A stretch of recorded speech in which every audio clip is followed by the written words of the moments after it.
Hi, Randy Kay here. We all go through struggles at times, and I want to share with you through stories and insights and interviews with others how much God loves you. He loves you immensely, and that's what I hope you will hear through our interviews and what we have to share with you. Thanks for staying tuned. Here we go. Welcome to this episode of Revelations from Heaven. My guest today, Adam Bowden. He went to hell. He had died for a period of time, and it was preceded by a life of abuse. He is a minister today, but the story that he's going to tell you is very impactful. And personally, for me, it's one of the most impactful accounts I have ever heard. And this is going to change you. It's going to, at the end, it's going to uplift you, but we're going to go through the darkest of places. But before we go there, Adam, I want to thank you for your courage in sharing this story. Absolutely. Like I said, I just like to give all the glory and praise to the Lord Jesus Christ because, literally he breathed the air back in my lungs and I would not be even sitting here if he wasn't holding me up. Yes, well, you did die and you entered into a space of hell, but preceding that was a horrible life of abuse. So tell us a little bit about that as well, that kind of led up to a life that, would eventually end up in hell. You know, uh, Grew up in a very abusive home from the time I was little. I was always told that I was never wanted, that I was the tumor. And, my older brother would always tell me that if I was never around, that everything would be better. Even my grandparents would say, you coming along has just destroyed everything. And, you know, when my dad it would hit me, it was like just a violent, it was like, how dare you even be alive? He would beat me. And there was just this rage in him, and even if you tried to cover up or something, he'd just beat you till your hands were just as bad as you were, and he'd beat you up and down your legs. They look like barbershop poles. And, it got to the point Mm. where, it's probably like around, it's pretty bad. I mean, when you're beating a kid at 2, 3 years old for crying. Mm. um, I used to urinate in my room, because when I would go out to like get a drink of water, go to the bathroom, he'd beat me so bad that my legs would literally look like barbershop poles and they would start to heal and then tear. So when I would go to school, the blood would start to seep through my pants. So I'd always have to have an excuse, or it was paint or something that was, um, and so my mama came in my room one day and just smelled the urine, and I didn't really realize that urine smelled. Um, but I was always too afraid to tell her stuff because I knew what he would do to her if she even tried to defend me. Mm. So, um, she came in and just kind of looked and shook her head and walked off. And, um, you know, it was just this terror, this fear around the entire house, all the time. And it was probably like it kept going and getting on, So I'm probably about 8 years old, and I never really even heard God. Like my mama would talk about God when she'd say, "Boy, when Jesus gets a hold," I'll never forget it. She'd always quote Philippians 4:13, "I can do all things through Christ which strengtheneth me." She would say that all the time, and then she'd say, "Boy, when Christ gets a hold of you, you're going to help the masses." Mm. And I would always be like, "What can I do? I'm nobody. Look at me. I can't even defend you." And never knew any of that stuff. And what's funny is by revelation, she used to say that to me all the time. And I'll get to that a little bit later, but it's so funny. I didn't know it till I, started really getting into the scripture, and I realized that she was planning all this stuff in my head through most of my youth. So then when I started really getting into the Bible, I'm like, why do I know that? Why do I know that? Um, but I remember he had beat her so bad one time that I just heard her screaming and just bawling and crying. And I just wrote a letter to God and just begged him to kill me. Please, just Mm. just take me out. And slid it underneath the door, and she opened it, read it, and opened the door and just teared up. And she said, I had no idea it was this bad. She said, I don't know how or when, but I promise I'll get you out of here. And, if it wasn't beatings, he'd snap his belt over his head just to intimidate us, or, we'd be on the phone, he'd rip the cord out the wall, or, he'd come home drunk and, he'd be out gallivanting with women around the town. And my mama, would rip her out of bed and, make her start playing pinochle. Then the lady would keep calling, and, she was just being abused in every way possible. And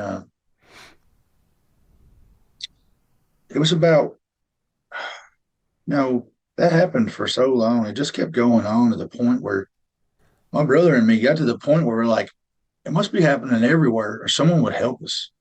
Someone Mm. would say something, when we're screaming bloody murder. And it ain't like we lived, 10 miles away from people. So we just kind of banded together, as we got older, because that's all we really had.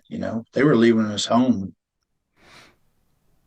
He's 6 years older than me. He'd be leaving us home 8, 9 years old. They'd be out, going wherever. And, he'd be making me a bologna and mayonnaise sandwich because that was all it was. And Mm.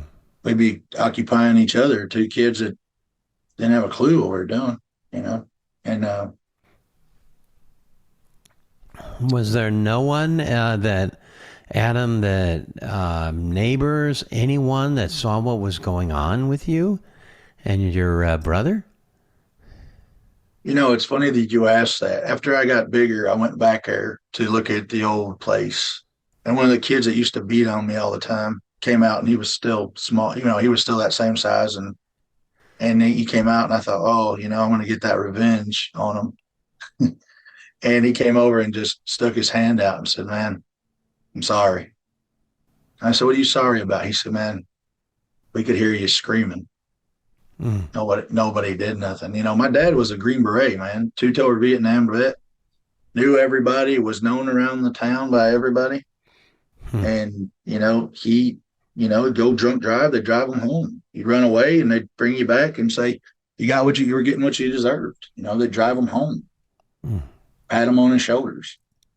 So, yeah, I mean, I went to school one time with a knife in my bag, and I said I was going to kill my dad. Please, like, get me out of there. And they called him. He came in and he did that. What does Jesus say in Matthew 7:15? That they're just sheep, but inward they're ravening wolves. He was that to the T.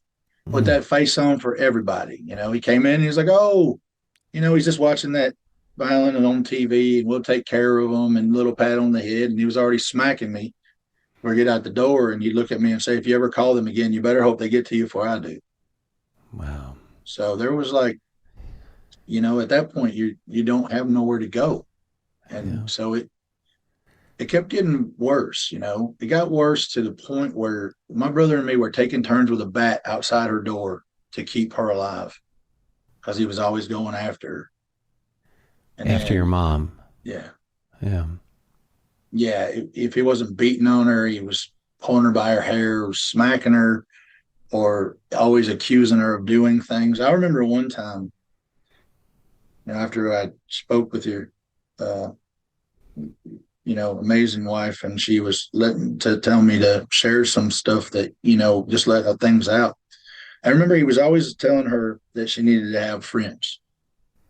So, because he didn't, he wanted to go off and do his thing with other, he was having 3 or 4 affairs with all of his friends' wives when they were out hunting and doing stuff. I mean, and he would use me as the buffer, like, he'd go, hey, go talk to that girl, or go this, and that kind of Mm. thing.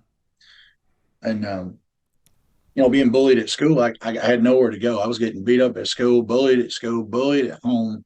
So, here's like the most gorgeous girl in school, wouldn't give me the time of day at school, but we're friends outside. Mm. So you know, it like slipped my mind. So one day she was out with a friend, and I've never shared this story with anybody. I'm actually just amazed that it just popped in my head. Thank you, Lord, for something that can help somebody else. I'm a I'm a quarter Cherokee. My older brother is not. I got my mama's genes. So my mama was almost three-quarters Cherokee. And so my dad was like a really racist, you know, all white guy.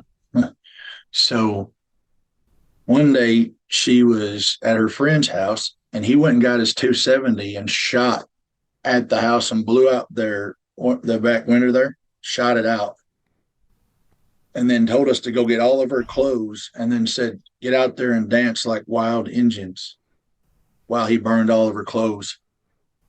And we had to sit there and burn all of her clothes and dance around this. And I even apologize for losing that kind of language, but it just goes to show you what it was like. I don't want to sugarcoat anything. No, And so, and so he was identifying you as part Cherokee, and therefore, being the racist that he was, he anyway, it's very sick. and it leads on to how things progressed in my life because I used to talk like that, even though I didn't feel them things. That's what I always heard. So even, later in life, I'll get to that. But the reason that's why I shared that, because I thought those names were normal. Just like in my house, everything was blaspheme after the word God. So, or the Lord's name. Everything was just, where that was the only way you ever heard it. So when people would say, oh, you'd say, oh, that's not a bad word. They go, yeah, it is. And you go, oh, that's what my dad says. So, you know, after that happened, I got in a fight at school and I got beat up pretty bad. And he beat me so bad for embarrassing our family name. And then he beat me again for defending myself because he had to get off of what he was doing when he wanted to go to the bar because the kid's dad had gone to complain because I beat the kid pretty bad because I had a lot of rage. Even though I was scared of my own shadow, I thought, well, this is how I'll get in his good graces. Get in a fight, something. I don't know, something manly, I guess. I don't know what I was thinking. And, that backfired. And it just, everything I did backfired with them. No matter what it was just, I never wanted you. I don't want nothing to do with you. You're no good. Just die already. And it was like probably, so my brother went to the army when he was 18. Okay, so I was 12. And my brother couldn't take no more. I mean, you know, and he's like, man, I'm getting out of here. And, so he took off to the army and left me to defend my mom from a grown man. But he had to do what he had to do, and he just had to get out of there. I mean, it was either that or he was going to kill my dad. Mm. So he took off, and, I thought, well, it'll only be me now. So he'll, have to be nice to me. But then and then it went from, belts and dog leashes to punches and kicks and broken bones and plant glass windows. And, every time we go to the doctor or the hospital, she'd always tell me to tell a different story to a different person. It was like I didn't even know who I was because he'd look at her and say, you're next. Mm. So she didn't even know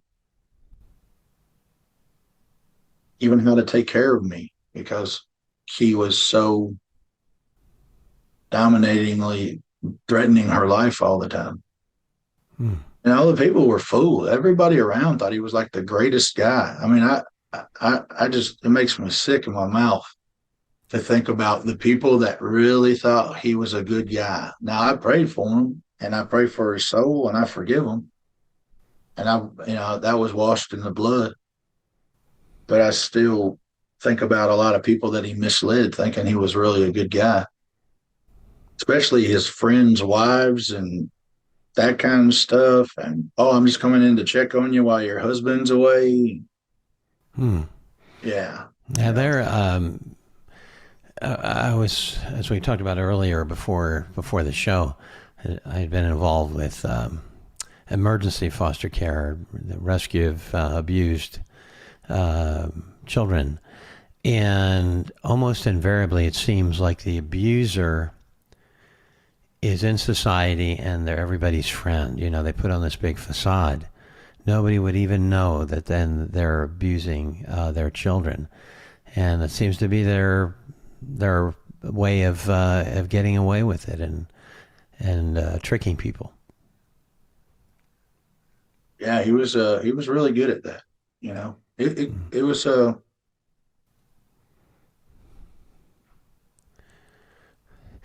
So, was it was really hard to decipher what was being told to me, but what I was seeing. yeah, I can't imagine, Adam, what that would be like for a child and an adolescent to go through that abuse. So, your mother was speaking somewhat prophetically, but she was struggling in her own right, saying that you were going to speak to thousands. You're doing that right now. Um, do you remember at that time, as a 12-year-old or as a child, how you thought about God? Did you ever blame him? God, how come you're not protecting me?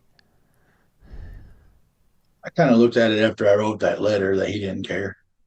Hmm. Yeah.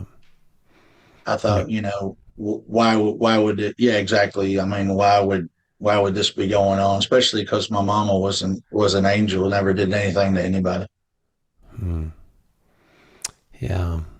On a child's mind, how can you connect a God of love to what was going on with your own life at the time, and where was God in the mix and all that?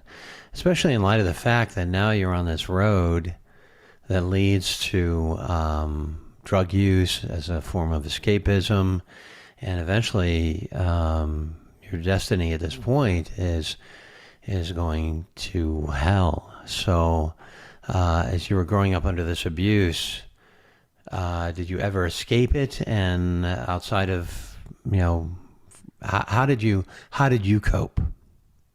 Well, so when my brother left for the army, my old man, was always a mean guy, but he would have parties and they would all drink around.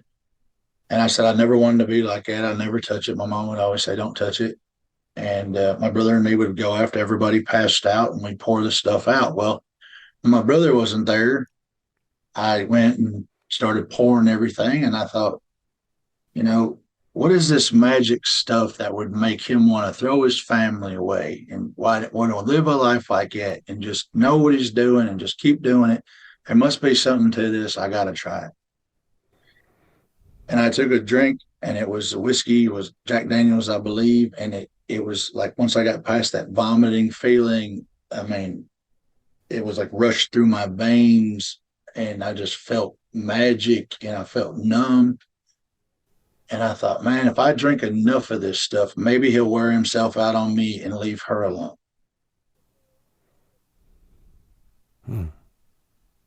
Mind of a child. You're finding some way to escape. And then, so how old were you at this point, Adam? Well, 12. Okay. So you're and I didn't have starting. any friends either, no friends, no one to talk to. So that's what it became. So you became essentially an alcoholic as an adolescent. Yeah. Oh, yeah, I was full blown fifth a day alcoholic by the time I was 13. Wow. Wow.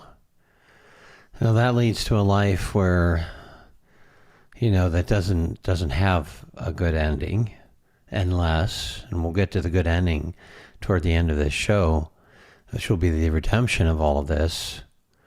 The answering the question of where was God.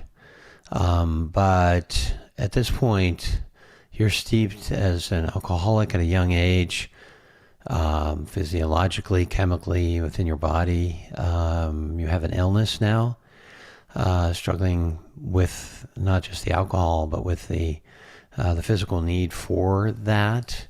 And So you're on this road. Was there anything that happened during this course of growing up that allowed you to escape, or were you just day in and day out at the effect of the abuse and your mother trying to survive and not knowing what to do? Well, the drunker I would get, the more I would just take his beatings, and I didn't feel it, you know. So it got to the point where he would just get tired of beating on me and then he'd just leave. Mm, So, you know, obviously when the alcohol wore off, you're taking hits from a grown man. But I will tell you one thing that did happen is he hit me one time so hard I had knuckle marks on the side of my head.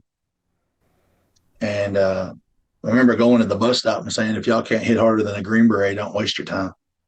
So I mm, think I really started to not be afraid because that alcohol gave me that courage. I wasn't afraid of the world. I wasn't afraid. And at this point, the world had abandoned me anyway. So, and I was always told I was never wanted. So everything was against me at that point. So it was kind of like either fight back or give up, mm. you know? Well, understandably, you not mentally given up on God, but you didn't see God at all. You didn't see anyone who loved you anywhere. Perhaps your mom, but she was at the effect of all of this abuse. So you were on the proverbial road to hell. I mean, that was what was going on. But even though God, we'll get to the point when you talk about your experience in hell. What the demons were telling you is that God told them to be hands off. He actually did protect you in hell, but the addiction and not being able to escape eventually would lead you to the point of death. Yeah. Well, what the changing point was, I know, and my mama finally got fed up was she came to me one day and she said, I'm leaving him, but don't say nothing because he don't know yet. I don't know how he'll take it. So I got all excited, you know, and at this point, I think it was probably about probably 14, 13, 14 that summer, because I went up about 6 inches and 70 pounds in one summer. I got about pretty big pretty fast, and I wasn't as afraid as I used to be.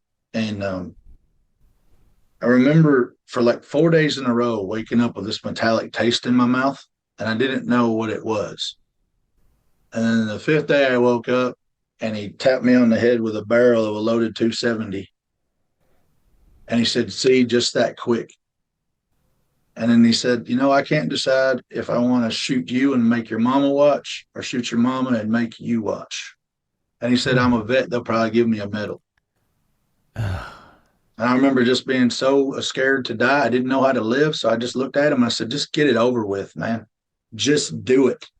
Just get it over with.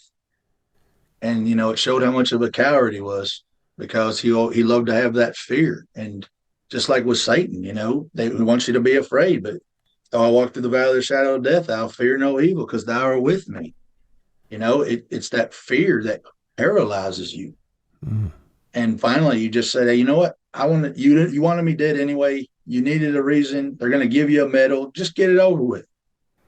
And that was it. She finally got fed up and she got away. And I was supposed to be a really good kid, and I should have been, but I was a full blown alcoholic, and I never had any attention from girls or nothing. And I got bigger, and I became an athlete, and you know, just I was out all the time, partying, running around, and became more of a problem for her because she had dealt with it with my dad so much that I couldn't hide it, nor did I want to try. And she had been through so much abuse, she didn't even sleep in her room. She slept on a couch right by the door. You know, she was always terrified, you know, always looking through peepholes and always want, you know, you can imagine why. Hmm. So she was never even at ease, never with nothing. I mean, you know, he didn't always tell her she was fat. She weighed 100 pounds and she'd live off M&Ms and Pepsi. And he would just drill her and make fun of her and just abuse her all the time.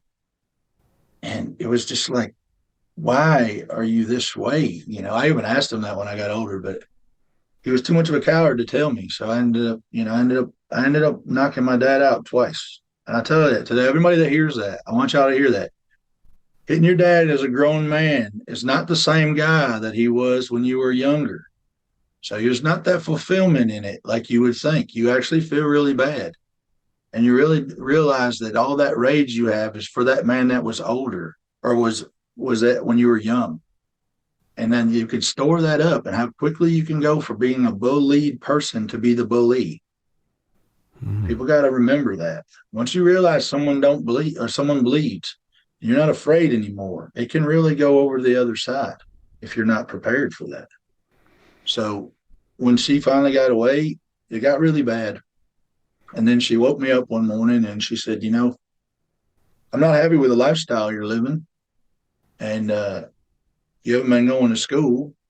So I started going back to school. And then within, I don't remember, 6 months, I got kicked out of 3 schools for fighting. That's all I wanted to do was fight, chase girls and fight. I wanted to fight everybody and everything. I put my dad's face on it and I just wanted to hit everything. Grown men that didn't care. It's just had all that rage build up from being beaten all the time and not being able to defend myself. And so she came and said, I'm not happy with what you're doing, but you take the summer, do whatever you're doing. She said, I don't agree with it, but I'll even fund it if you promise me that you'll check out this Catholic. It was a Catholic boys' home in Nebraska. And so I was, okay, all right, fine. And so I told her that, but I really didn't intend on going. And I kept fighting and drinking and stealing cars and getting in all kinds of trouble, trying to, but I couldn't lie to her she kept her promise to me. And I know as hard as it was, but she kept her promise to me. And that's loyalty's always been something important to me, always, more than money, more than anything. That's one thing I can say about our Lord above. He'll never leave us or forsake us. Never, never, never, never. I'm living proof of that. Never. So I called the guy and he says, I just want to let you know how amazing it is. He says, I have a stack of 5,000 applications on my desk and you're one of 5 that got on my Mm. desk. Mm. And he says, there's 5,000 other kids waiting to get in here, but we've read your story and about the abuse you've been through. And we really want to give you an opportunity, but we want to let you know to take advantage of it because it won't come around again. So I was off to the middle of the Midwest, in the middle of a cornfield, and didn't even really know nothing about Nebraska. Didn't never really been out of anywhere, And so there I was, and she put me on a plane and kissed me, and that was goodbye. And I didn't hear another thing from her until I was 19. Mm. Not a thing, not a visit, not a card, not a how you doing, not a I miss you, nothing. Just oh. How old were you at this point? It was was that 14? So October. So I was 14. I would have been turning 15 in October. So it was August of my 14th summer. Yeah. Because the school started because I had to repeat ninth grade all over because I had like a 0.00 grade average when I got kicked out of the other schools. Mm. So I had to repeat it all over again. So I went there, here I am being raised by strangers and I'm in every ethnicity you can be around, everything, and every word out of my mouth is a racial epithet because I don't know that they're wrong. That's all my dad ever said. That's it. That's all I knew. I didn't know that I was being offensive, and here I am getting in fights right in the Mm. door. And they're like, "What do you mean you don't know that's a bad word?" And I go, That's all I ever heard. Mm. We can only be as who raised us. I mean, I couldn't just go off and have somebody else tell me how to live. So that's all I ever heard. So it took a while before I wasn't always getting in trouble Mm. from the stuff I was saying. And I'm not laughing about that. I'm just saying that you're hard headed because even though your dad was a monster, you really do pick up what you're brought up to be. Yeah. Well, you said it. The abused become or the bullied becomes the bully, and then you're you're raised thinking this is normal, and there's so much hatred going on, and it comes out, and and especially abused teenagers and teenagers in general can be very cruel to one another. But this was going on. You didn't think much of it because this was normal to you. Did was the center was it a Christian center, a secular center, and were they getting you off of alcohol, or what was happening during this time? It was a Catholic boys' home, but they had a Protestant uh, denomination thing you could go to too. But you had to go to church, get up on Saturday and or Saturday night, iron your church clothes, and you had to tithe. And yeah, I didn't touch a drop of alcohol, and from what's say August of '94 till I left there in November of '96. Yeah, because it was a safe environment. I didn't need to do that stuff. Mm-hmm. But the scariest part is for that is that I didn't realize I had that gene because I didn't know that kind of stuff back in. I didn't know that I had opened a door to a gateway by touching that stuff. If I had never drank it, I would have never known that I was predestined to have that because of the gene my dad, the hereditary thing that they're finding out is real now. So, and then it kind of, traced down the line, all my uncles my uncle, one of my uncles passed away from alcoholism, and then the other ones have all been drug addicts. So it was going around as a kid all the time in them parties. Like they'd come in with stuff in their nose, and I'd think, oh, they just like powdered donuts, because you're a kid, and you don't really Mm-hmm. pay attention to all that stuff. And then when people are dying all of a sudden and they're going, oh, we had a problem for a lot of years, Hmm. you realize you were always kind of shaded from that stuff. You never really were involved in it because no one wanted you around. So yeah, so I went and I got in trouble there and tried to get kicked out, and they would always just take a shine to me about it. And because of the issue that I was having, and they really worked with me on stuff, and the more that they tried to help me, the more I fought back and was very angry. And I really never took it serious, and they were getting fed up with what I was doing. And so it was about, I think, about 11th grade year where they were like, you can't, they have like a different systems, they have like a point card system, and then you get to another system where you kind of, keep tally of yourself as a grown up. And so if you're not moving up in those levels, then they look at it like you're not trying, and they want to bring somebody else in who's going to. So they started really knuckling down on me. So I got into ROTC, because my dad was in the Army and I didn't really care about that. But my older brother ended up going and becoming a Ranger. So that was really cool. He would send me letters and stuff. And no one else did, or he'd send me tapes, cadence tapes and stuff. So I always felt like I wasn't always alone. Hmm. And so yeah, so I went and I started really getting into ROTC, and I really liked it. And I always see, like, the nice uniforms and the shiny shoes and the brass. And one day I saw these gold cords, and it just caught my eye. And I went to the first sergeant that was there. We had a lieutenant colonel and a first sergeant that were retired that were actually our ROTC. And he says, oh, that's the honor roll. Those are the leaders of the school.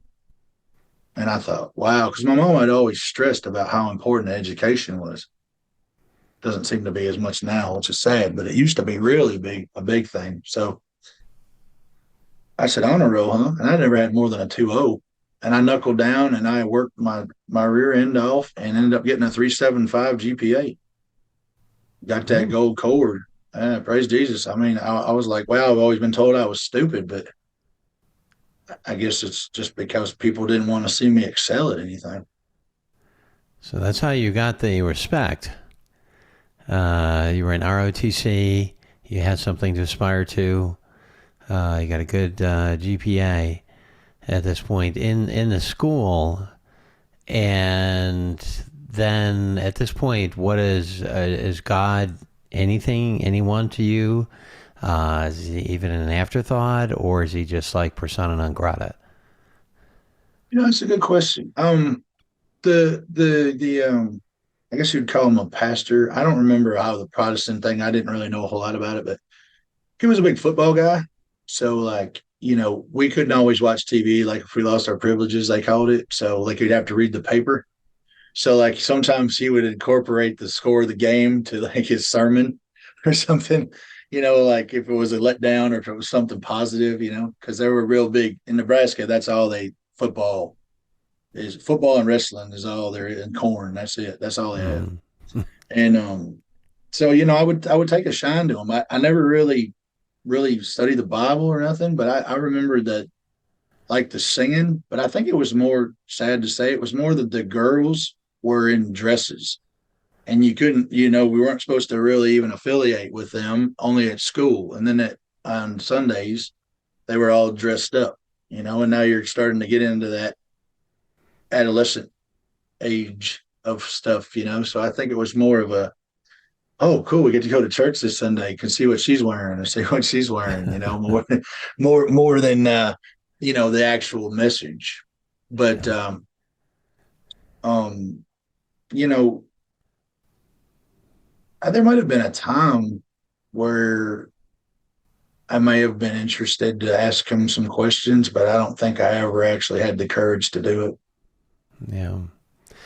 Well, it helps to understand that Christianity is not just a word, it's a relationship with God, and God wants a relationship with you. Even at that point, even though it's just kind of like you see somebody as a role model, perhaps, but he wants you, whereas he's not really a factor in your life. There's growing up girls, what have you. Um, so you don't have that relationship with him at this point, and you're in school. You're starting to kind of get a leg up, if you will, to emerge from the abuse. But the abuse kind of lingers, doesn't it? I mean, unless there's a healing, there's still some effect. There's some scarring that occurs, and you were carrying those scars with you. You still had your mom back there. You still had your dad, who was alive at this time. So you weren't healed of that at this point, certainly. Oh no, no, not at all. Actually, I didn't really like the way that certain ethnicities and certain other cultures were seemed like they were treated differently. Like they were allowed to sit at tables together and hang out together, but people of Caucasian descent were or not. We weren't allowed to have bald heads, and it seemed like it was starting to get a little bit sketchy. Hmm. And I never been a racial person, but I started becoming that way more and more and more. And you know, we started having our own little group, our own little faction. I don't know what you'd call it, but we all kind of started clinging together and banding together. And then I really started to get where I was really hateful, and I was really trying to provoke something. I'm not. I didn't really know what it was. At this time, I'm not even realizing I'm a quarter Cherokee. I'm just like, as far as my dad's concerned, I'm no good. I'm nothing. So, but he was always kind of that, you know, white is right kind of guy. So, even though I thought it was the most nonsensical thing I ever heard, and every time he would talk that way, I would always do something to agitate him because I never wanted to be like it. Hmm. And so yeah, what really turned the tables bad was I was getting ready to be a senior, and they just had this huge senior retreat where everybody went off and talked about what they want to do, and after going to college or the military or whatever, and I actually started seeing some light at the end of the tunnel. And then I got a call from my brother who was in Korea at the time. He was a ranger, and they had gone on red alert at this time. This was back in right before 90, so right before 97. It was a Korean conflict thing that was going on over there. And he he says, "Man, I'm sorry I had to get a hold of you. I didn't know who else to reach out to." He said, "Mama's in a coma. Dad beat her with a paint can, Oh. and they don't know how she's doing or nothing." He said, "I can't leave here." And he said, "Can you get to her?" And I said, Hmm. I don't know, man. I don't know if they'll let me go. And then so I went and talked to them, and they said, you know what? Absolutely. They said, we don't normally do this, but we'll fly you home, but you got to come right back. Hmm. And I said, no problem. Well, when I got there, there was a guy, is a big old muscle bound guy, huge guy, big arms, and he was a real rough, mean looking guy, but he was real nice to me, and he had told me, don't worry, your mom is going to be staying here. Your dad's not going to be a problem. I took care of it. He won't come around here. And so I was like, wow, here's a guy that doesn't even know me. And he's protecting my family. Hmm. And my dad never, wouldn't even tell somebody boo if they were trying to hurt us. So I was like, wow. And so he took me fishing to get me out my mind off it. And then he started really trying to bait me, and I didn't realize it. He started asking me, tell me your fight stories and tell me this, and kind of goading me into, saying things about other races just to kind of see where I was at with it. And I was really kind of not catching on to it, kind of like how, John says to test every spirit. It's like I wasn't able to decipher what was really going on. I just liked the attention. So when I went back, um, I had been out kind of like when we would go to football games around the town. Well, our whole team was of African American descent and of Native American descent, and they would go to these towns, and you could just tell they weren't welcome. Hmm. So we went to one town, and here I am trying to like recruit or spread propaganda. I don't know, but I was good at talking to people, and people listened, and I was not used to that. So they saw that and immediately put the kibosh on it, and called me into the guy who was the priest and the one who ran it, and they pulled me in the office and they said, "You're out of here, just that fast. Hmm. No diploma, no nothing. You're out of here." So this is And I you're said, back at the "Back at the the, boys." the Yes, sir. school in Yes, sir. Nebraska, Yes, sir. and they kicked you out. Yes, sir. But what they did it in a very, and this goes to show you, where um, Jesus says in Matthew that I chose you out of the world, so the world will hate you as it hated me. So they were so overly blatant. I remember saying something to the effect of, "Doesn't God have mercy?" And he said, "Blaspheme, blaspheme God. I'm God." And then the guy that ran it stood up and said, "People like you should go in the mountains and die." Hmm. And that was it. That was it. I went out with my family teachers. They took me out for a quick buffet, and I said, "Well, what about my diploma?" He said, "I can't talk to them about that right now." But he said, "I'll talk to your teachers and maybe we can work something out." But he said, "You're just going to have to get on that plane and go." And I remember getting to the airport, and we got there, and I thought, well, okay, it'll be understanding. And here comes my dad with my mama, and he looks at me and says, "I want you to pay me back every dime that I've ever gave you from the time you were born." And when I was there, I worked a few different jobs because if you were, did good things, you could get an off campus job. So I'd saved up probably about $2,500. He wanted everything. Or he said I'd have to walk home from the airport. So I just threw it in his face, and it bounced all over the ground, and just watched him crawl around like a roach, just picking up every nickel, Hmm. and then just left me there. And your mom, who had been in a coma, she survived. Yeah, she went right back to him, She went right back to him. right back. Just like when Wow. she dropped me off at the airport, she was already getting ready to get right back with him then. So you're back there in the same hometown at this point, and you've been recruited by the supremacists who were kind of I don't know that yet. indoctrinating you. They were trying to Oh, sorry. indoctrinate you. Yeah, yeah, I didn't know that yet. That's the thing. See, when I got Yeah. back and I saw that she was still with him after that airport incident, I hitched a ride, got back to the house, went in there, had it out with him. I mean, I was done. I was tired. It was me or him. Hmm. Yeah, I wasn't scared no more, and it was going to be me or him. And she took his side. So I packed a bag. I made a phone call and stayed with this girl that I knew, and I called him up and said, "Hey, man, I'm home." And I said, I told him what happened. He says, "Don't worry, man. I'll be over to pick you up." He says, "I got some guys I want you to meet." Hmm. And we pulled up, and I see all these pickup trucks and swastikas and just stuff, and Here I am growing up in a military family, guys, family fought in World War II against this garbage. And here I'm sitting there walking through it and walked right in, and these guys just stepped up, and I saw guys with suspenders and bald heads and boots with, red laces. And I walked in the corner and they all clicked their heels and saluted me. And the guy walked up and said, "Where are your family now?" Wow. Knew me by my name, and they called it blood by honor, is what they said. We're blood by honor. This is a form of Nazism. Yeah, oh yeah. Yeah.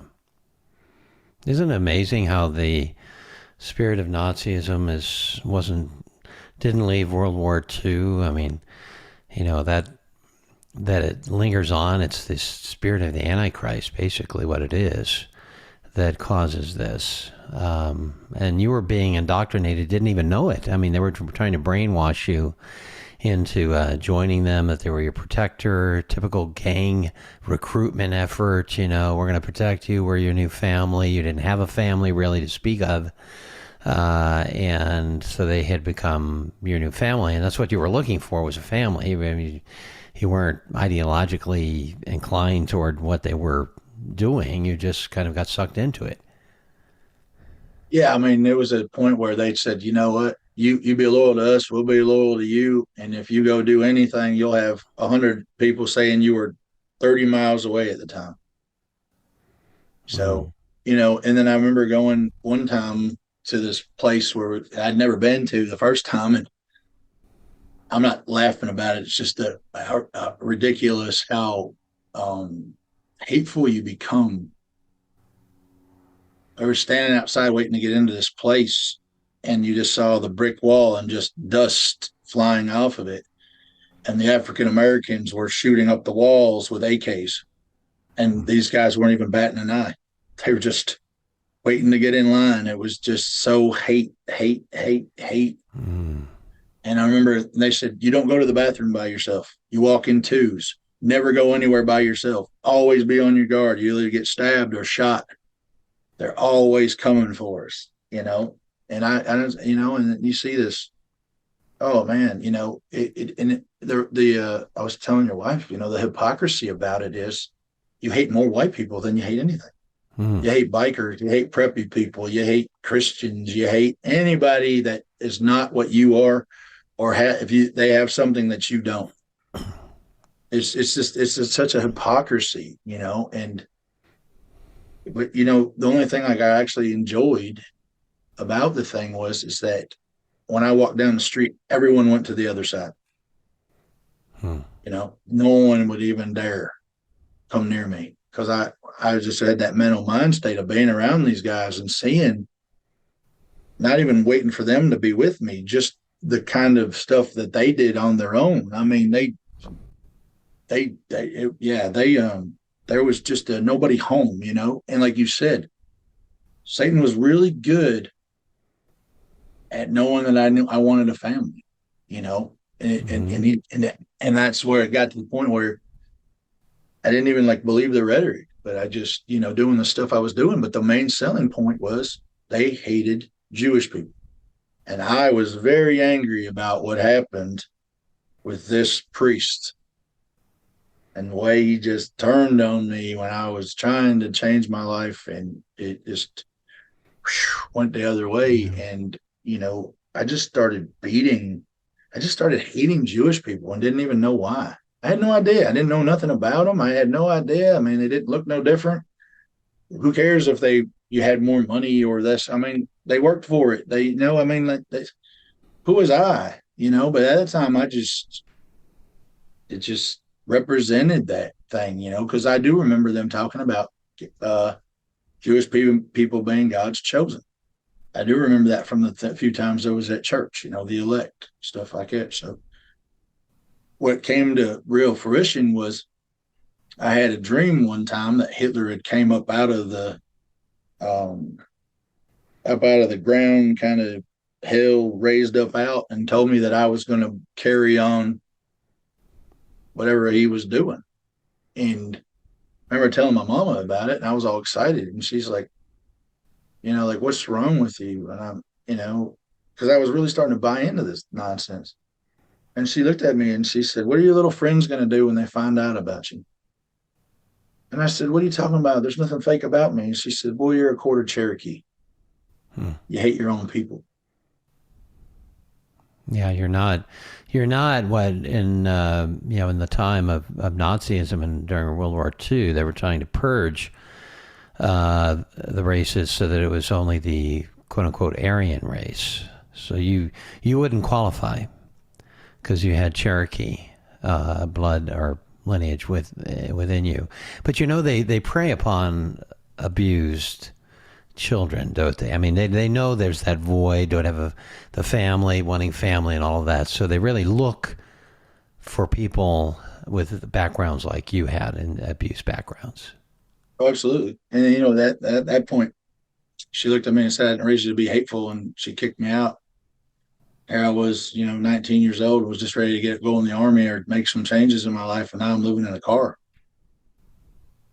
And couldn't go back to those guys because I knew they didn't really care about me, and this guy didn't care, and nobody cared. So it was like, wow, here we go again, grown Hmm. man now, and have no idea what I'm supposed to do. So I was just got a call from a couple of guys I used to when I was in school that used to bully me, but then when I started playing football, it kind of gets around small towns.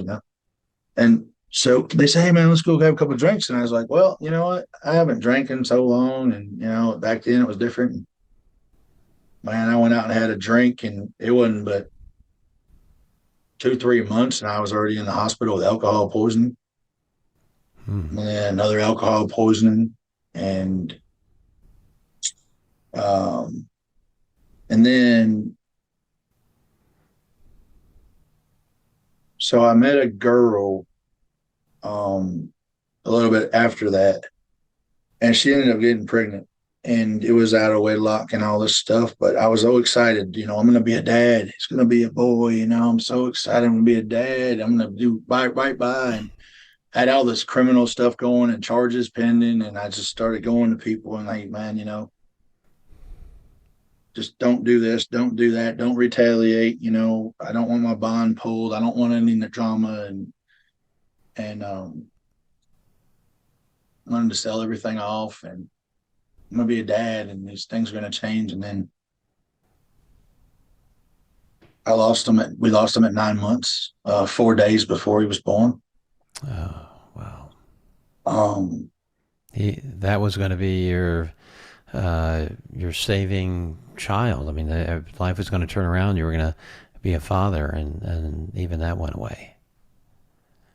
yeah. And so I was just so lost, having to put that little shoebox in the ground. And I remember everybody was saying bye, but I said it wasn't bye. I'll see you soon. And Hmm. putting that little shoebox in the ground. And I remember just going back here, and they hadn't even had a stone for him yet. And I would go sit there every day and just drink a fifth of Jack and cry with him and just talk to him. And Hmm. I was just so mad. At this point, I was pleading with God, like, take me. I'm miserable. I'm nothing. I'm worthless. He's never done nothing to nobody. Come on. Come Hmm. on. You've always wanted me. Come on. Take me. Hmm. Take me. You Yeah. thought I don't care. God was angry at you, that he was, he didn't care about you. I mean, at least, I guess, at that point, you acknowledged God. It wasn't like maybe you didn't believe in him, but you were just kind of, at that point, it sounds like you were blaming him. Just because I was beaten as chosen, I really looked at it like, you know, I mean, even when you look at, just for like example, in the tribulation, the 144, I mean, those are the 12 tribes of Israel. They're going to have to, he's a all holy God. He's not going to give anybody a pass on anything. Everybody's got to answer for what they've done. That's what people have to realize. He's holy, holy, holy. There is Mm-hmm. no black or white. He's all, and you're going to pay for what you've done. And, so that's what I really looked at. And I was drinking myself to death in my room. I'd actually put a recliner chair in. Had a little apartment that I finally had gotten, and I put a little recliner chair in it, and I sat there and drank every day until I passed out. And I Mm-hmm. didn't want to talk to anybody unless there was alcohol, and I didn't want to talk about anything other than drinking. I didn't want to talk about nothing. And I kept Hmm. doing that. I kept doing that. And then my mama, she came in and she said, "Get up, you're going to church." Hmm. And I said, "No, I'm not." And she said, I didn't ask you. Get up, we're going to church." Hmm. She said, "There's a pastor friend I need you to speak to." I walked in and the guy walked up and he says, "I just want to tell you things happen for a reason. And I hit this man so hard that I shattered his orbital bone and he fell on the ground. And Wow. I wanted to hurt him so bad." And he didn't even get mad. He just looked at me and he said, "Are you angry?" He said, "Go outside and tell God he's waiting for you." Hmm. I said, "Well, I want to cuss him out and tell him." He says, "Don't worry about it. He can handle it. Go ahead. He's waiting for you." And I went outside and I get everything I had and I yelled, "Why'd you take him? Why'd you take him? Why'd you take him?" And there was a stump like this and I beat it till every bone in my hand was sticking out. Hmm. I was just broken shell on the ground crying, "Why'd you take him? Why'd you take him? He never did nothing to nobody. Why'd you take him?" Why'd You you know, take who? my Oh, son. your son. Yes, your son, of "Why'd course. you take him? Why'd you take him? What did he ever do? Where's this love? Where's this mercy I always hear about? And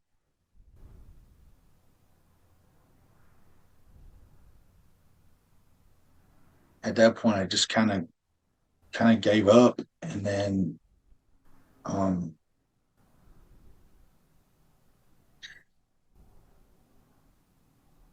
you know, um, after that happened, I was really, really lost again and just drinking myself into oblivion all the time. I mean, not even doing anything else. I put a rocking chair in the back of a pickup truck and just drank from sun up to sundown.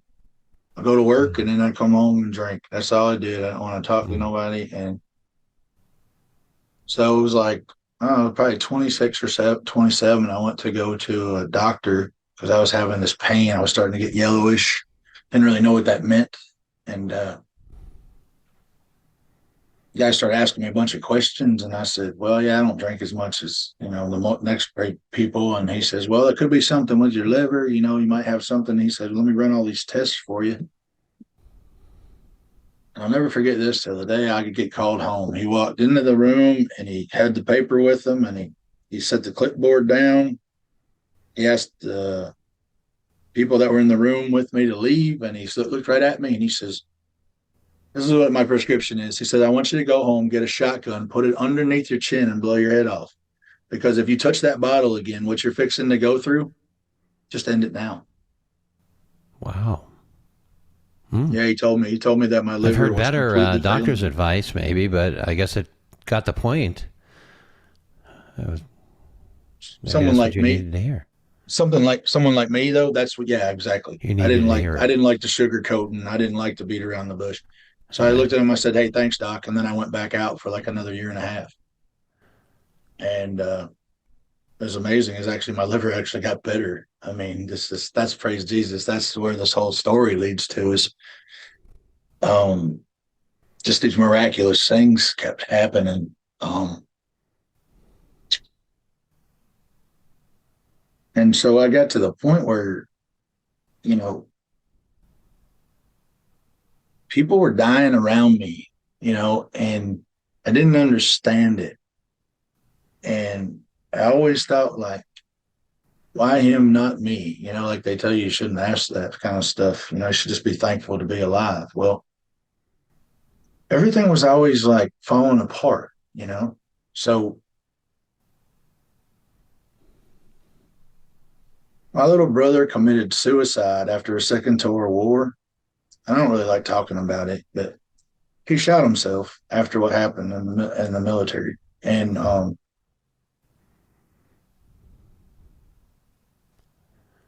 it wasn't my actual blood brother; it was my best friend, but we were closer than brothers. I mean, my grandma used to actually get us confused, which is fun.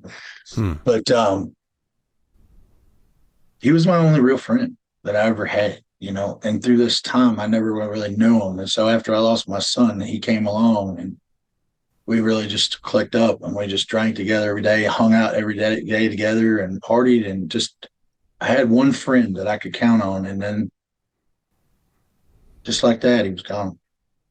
Wow. You were truly alone. I mean, Seemed like it, yeah.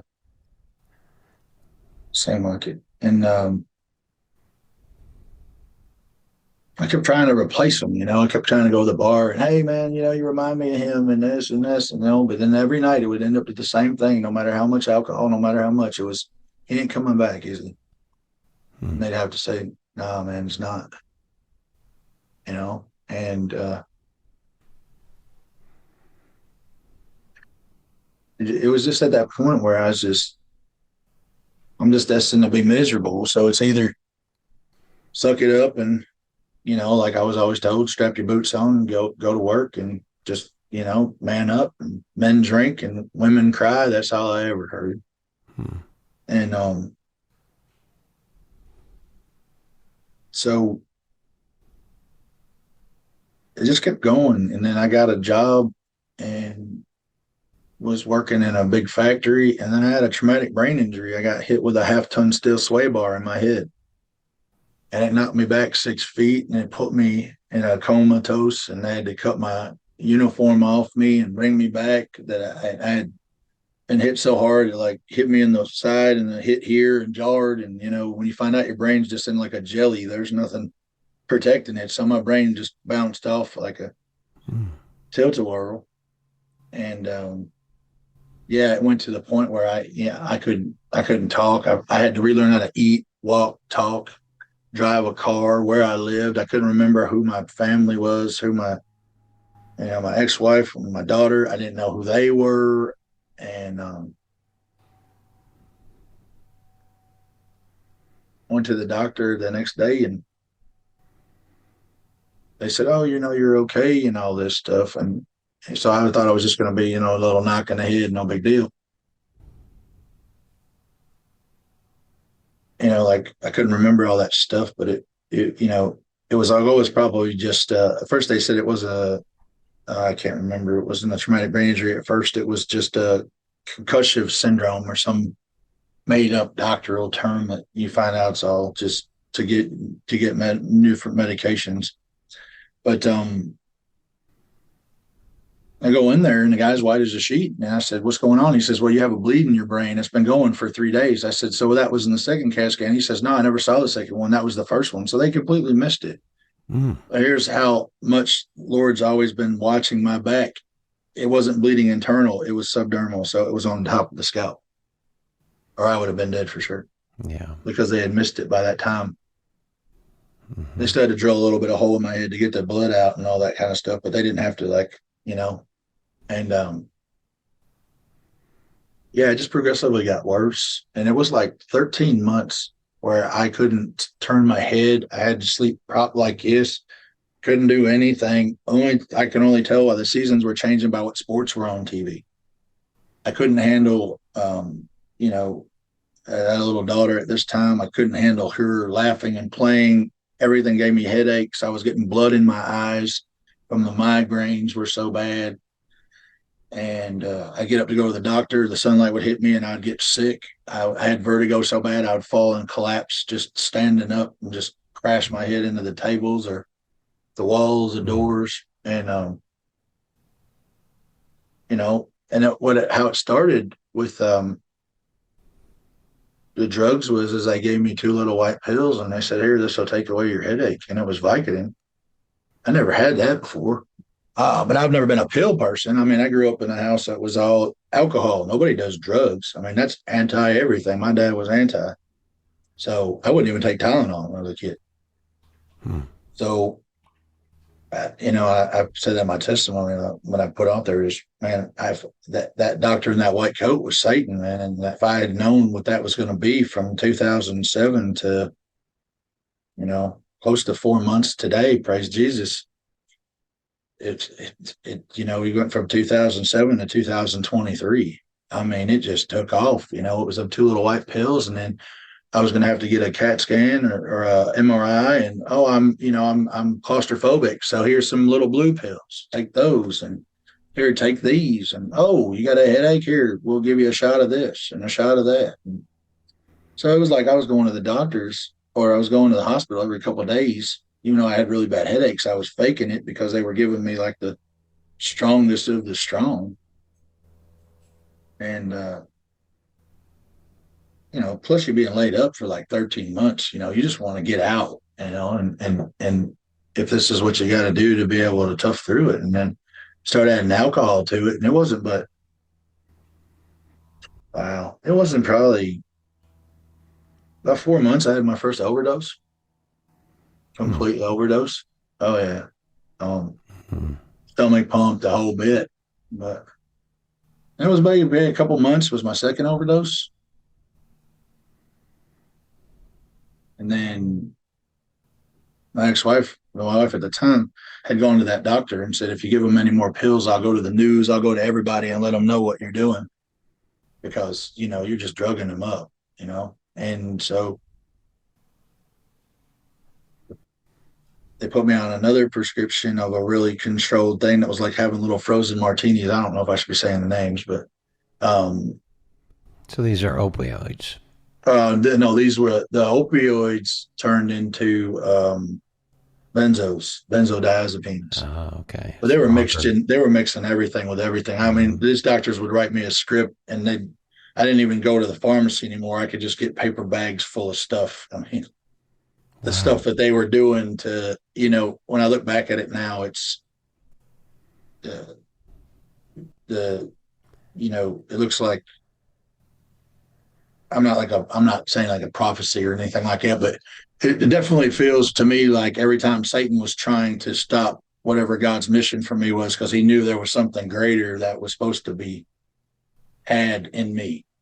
Because it just seemed like every single thing with doctors and with this and that was just to the levels of trying to kill me or sedate me or shut me up or pay me off or whatever possible. And so, yeah, it turned into benzodiazepines. That was my next overdose, and I died this time. But they said because they were fast acting, that when the alcohol had hit them, it wasn't in full force. So that was why they were able to bring me back to life. And then I went to the doctor and told him that they said they were fast acting. He said, "Here you go. These are slow acting." Mm. They're And I just got loading those. you up with pills. I mean, that's malpractice.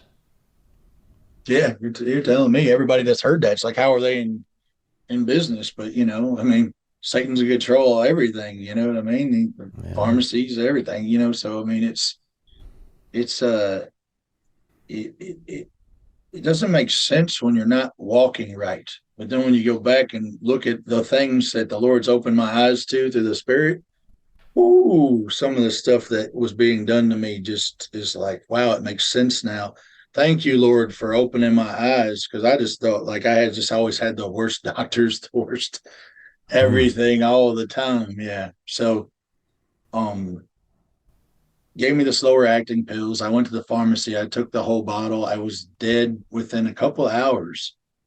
And I remember I want to say if my spirit left my body, but I do remember as I was laying on the floor, I remember being above, looking down, because my daughter was with a babysitter. And I was so bad at this time that I couldn't even watch my daughter, couldn't be around anybody. It was like Satan was the puppet master. I always say that Jesus always came and cut the strings, but he was that puppet master. It didn't matter. I had him dance, dance, dance. And so I remember looking down and seeing them. And then it was weird. It was like I remembered that I had said I was going to go to rehab the next night. So I knew she had a trunk full of alcohol. And it was like, how to explain it was like try to fight myself back in there because I didn't want to not drink. That's how bad the addiction got. Mm. And so I could have said something. I could have screamed out and said, "Oh, I'm overdosing. I'm dying. Take me to the hospital." But I didn't. And I chugged it all the way there, and I got out in the rehab parking lot, and I poured a shot. I toasted the South. I took it, and I collapsed in the rehab parking lot. And they said I coded right there. That they got me to the nurse's station, and I coded.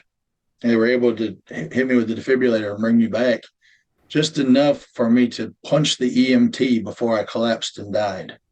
Mm. So this is all that I was told. When I woke up, I was handcuffed to a gurney. There was a state trooper with a laser scope pointed at my head, and a nurse yelling behind him, "He's too violent. He won't let us pump his stomach." And the police officer was there to arrest me for hitting the EMT. And so after they had talked to me about what was going to happen, they let me speak to him, and he said, "I'm not going to press any charges. Just get some help." And so I reached out to people, and everyone was like, "Oh, I wish you would have died." Because I had burned every bridge at this point. I was a bad person, and I'd siphoned every dime I could get, told every lie you could tell. I was just a full blown drug addict, and I just, I won't deny it. I was not a good person, and I didn't care about anybody but myself and the next fix, the next high. Hmm. And so I had to call my mom up, and I couldn't tell her what happened. I just told her I was in the hospital. So here she comes rushing in. If I had told her that, she'd have hung up the phone on me too. Hmm. Yeah. Not because she would have abandoned me. She would have just been so disgustedly. In me. I mean, she would have still probably showed up. But so she came in, and I said, "Mama, I'm sorry." And she just looked at me and was like, "What are you doing?" And I said, "Yeah, I don't know what I'm doing anymore." And she said, "Well, the rehab called to let me know that I'm to take you back there. So the only way that I will even agree to even sign any of these if you agree to go back, because they weren't going to let me go because they called it a suicide attempt." So she signed off, and we were going. And I said to her, "Hey, Mama, can I just stop and get some caffeine?" And she pulled up. I threw a $20 bill at the guy. I got a fifth of Jack. I ran to the bathroom and I chugged it before I went back to the rehab where I just died. That's addiction. Hmm. Walked in there, could barely take my boots off. They could smell the whiskey on me, and the nurse is standing over me crying, saying, "You were just dead. I prayed for you." Wow. Wow. Still didn't get the point. Hmm. Still didn't get the point. Just kept going. And then 2016,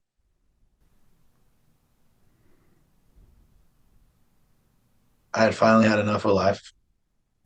At this point, I had about 11 months clean from my 34th, 35th, 33rd trip to rehab, I guess, on all the different stuff.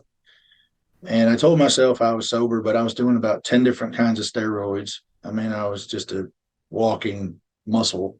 I mean, I had no emotion, no care. It was just muscle and working out 5 times a day. And I wasn't sleeping, I wasn't eating, and I started hallucinating. And I went to go to the gym that day, and I blacked out, and something happened, and I guess I scared everybody there.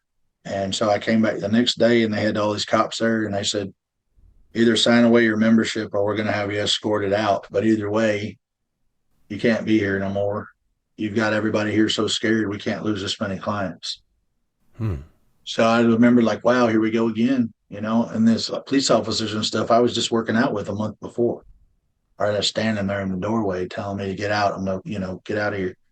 So as I was driving, I said, "I'm done. That's it. I quit. I'm doing it." So I called the doctor's office screaming on their emergency line, "I'm going to kill myself. I'm taking myself out. You got to lock me up. You got to commit me. You got to do something. Please, please, please." Nobody answered. But, to people out there that are struggling, I could have drove into traffic. I could have drove to the police station. I could have ran to Walmart with my hands up, but all here I was drowning going, "Help me," when I should have been going, "Help me." Hmm. I'm drowning. There's Jesus over top with the ladder, but he's not going to fly it right to me, and he's not going to push me up on it. You got to swim over to it. And at that point, I didn't even realize all those things.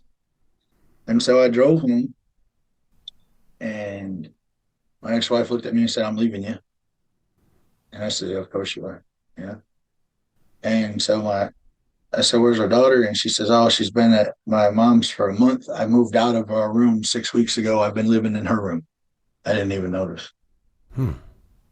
And she says, you know, you won't even take your pills. You won't do nothing. So here's the dope addict, the drug addict in me, also having Satan whisper in my ear, don't even realize, oh, hey, you know, she says, take these pills. Well, they say 2 to 4, take the bottle. So I took one bottle and I took another bottle and then distinctly heard it say, take hers so she'll blame herself. Hmm. So I went and took hers and said something to her in the effect of, if you're going to call the cops, let me just get some sleep first.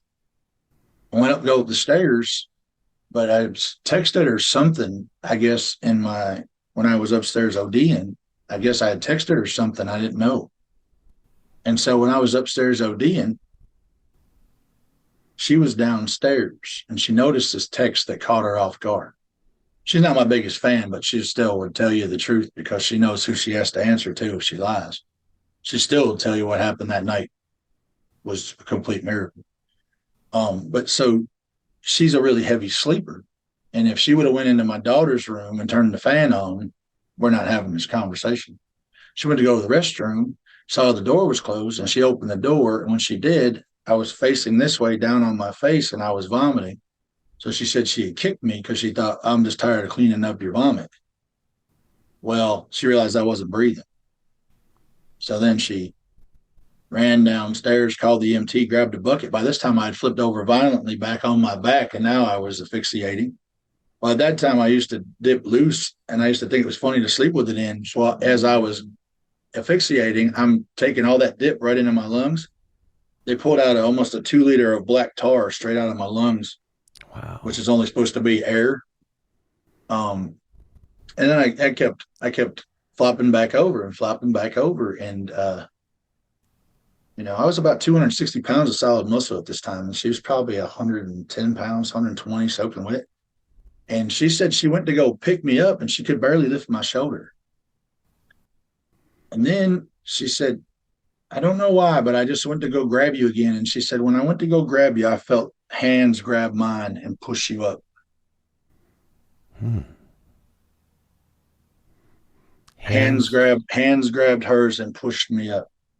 to push you up. Pushed me up. And these were not hands, physical No, hands. no, no, sir. This is straight from her mouth because she Wow. told me all about it after when I asked her about it. And so at this point, I kind of leaned up, but I was still so heavy from being that muscular that I fell back over. But the way I did, the Lord had positioned me in a way where I fell between the bed and the wall at this point. So it wasn't the big open floor. So she went to go do it again. She said, I felt hands grab mine, push you up, and I was able to wedge myself behind you to be able to open your airway for that little bit of time. Mm. But then, at this point, she's telling me that I started not breathing again, but then the police refused to help me because I was vomiting. So they said we have to wait for the EMTs. They refused. They were going to let me die on the floor. They started going through all of her stuff, looking for needles. They wouldn't listen to her when she said, um, he doesn't do street drugs. So here you go. Like I said, overwhelmingly the world turning on me and showing they want me to die. Police are arguing with the EMT. We need this toxicology right away. The EMT is arguing.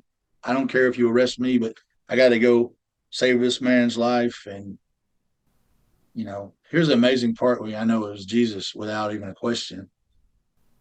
It took 6 EMTs my size or bigger to get me down the stairs struggling on a little bit of looked like a stretcher, a black stretcher with handles. This was all documented to me. My ex-wife said they could barely pick you up. See, so I mean, that's where you Mm. go. This wasn't adrenaline like mama pushing a car off her kid. She said it was hands that grabbed hers and pushed me up. Mm. Supernatural. Yeah, absolutely. And Yeah.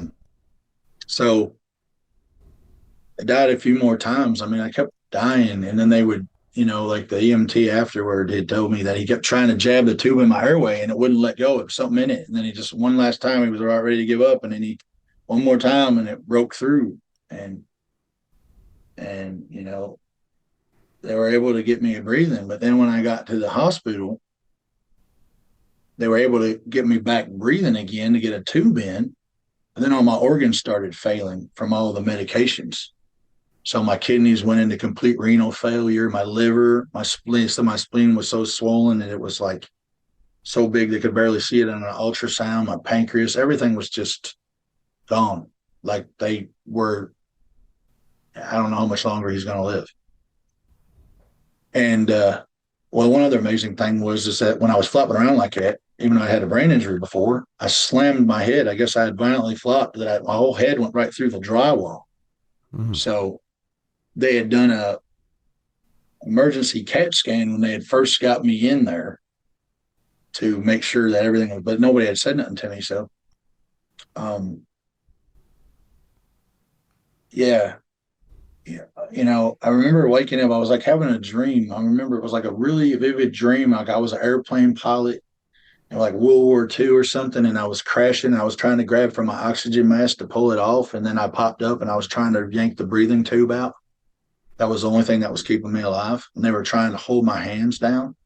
But when he had gouged that thing in, he had gouged so much into my esophagus, I couldn't talk. So it jammed it in there and I couldn't breathe. So I was trying to pull it out, but they were telling me it's the only thing that's keeping you alive. Mm. So everything was like, I mean, at one point they had said to me that my creatinine, which is your kidney function, creatinine, was Hmm. 24,000. Wow. That's supposed to be between like the number 19 and 24. It was like 24,000 because the pills that I took were kidney toxic in high levels. That was the main thing about them. So they were actually more worried about the pills that weren't scheduled drugs than the other ones as far as damage to your kidneys. And because I was on them steroids that nobody knew, I was already kind of, playing Russian roulette at that point. So they, from what I was, this is all that I was told. This is all secondhand information and paperwork and documentation. But apparently I died again after that. And they were trying to pump. That's when they pulled out the 2 liter of black tar out of my lungs. They were trying to open everything up because everything was failing. And it got to where I flatlined for 7 minutes. And they had the point where they had gave up and they had walked away. And then the nurse said, "You had no pulse, and then you just rose. Mm. You were dead. You were dead. You had no pulse, and then you just sat up." And I remember because the board on the wall, it's for your nurses, just as their nurse names, it said August 23rd, 2016, welcome back, Adam. Mm. And they were all just white as a sheet. No one could understand anything. And even when the doctors came in, here's these super highly arrogant, surgeons looking at me like, what are you doing with yourself? This is what you do with this gift that one guy actually said, what's the gift that God gave you? Look at the shape you're in. You know how many people would kill to look like you at that age? And this is what you do with it. You throw it all away for what? Mm. You know? And then the one doctor came in and it was here I am kind of laughing and joking because that was on suicide watch. So they had a lady guarding the door. I couldn't get out. And the EMT had came in and I was like, oh yeah. He came in to say, oh, I heard, something happened or whatever. And I say, oh yeah, I'm invincible. I can't die, whatever, just being arrogant. And the guy just kind of walked off, kind of, tearing up. And I looked at her and she goes, "Oh, that's Ryan. That's the EMT that wouldn't stop working on you." Wow. I Wow. talk about home, man. Wow. Talk about homeland. Boy, God was sending you a Yeah, lot of people yeah, to save you, but yeah, you were still on your way to hell. yeah, yeah, absolutely. And so I went and made peace with him, and they said the one doctor came in and he said, if you had been anybody else, anybody, I would say you'd be on dialysis the rest of your life, or kidney failure, or you were going to die when you left here, or you'd be on machines or in a wheelchair. And he said, but not you. You're going to go back to doing what you were doing. You're going to recover. And I don't know why I'm saying it, but I just am. And he just took off out of the room. Hmm. Hmm. And so they said, well, we had to take your rights away. We can keep you for 3 days, but if you go voluntarily, it would be better for you. So we'll keep you 10 days. And I said, well, I'm not going at all. And then, here I am still going through it, tried to strong arm my ex-wife to stay with me. And she did. She agreed to stay with me if I would go, truthfully. Because I don't think she really wanted to leave at that point. I think she just realized I'd stopped fighting. Hmm. And I went there, and what was amazing is that there was nothing in my system because they refused to give me anything because of all the damage to my organs. They would not give me any psychedelics, anything like that. They did all kinds of natural treatments and therapies and EMDRs and all this other stuff. And they wouldn't even let me out until I admitted that I committed suicide, even though I was brought back to life. So when I did that, they were like, well, we're finally getting somewhere because we'll never let you out of here. We can keep you as long as we want to if we think you're still a danger, and if you won't admit it, then you're still a danger.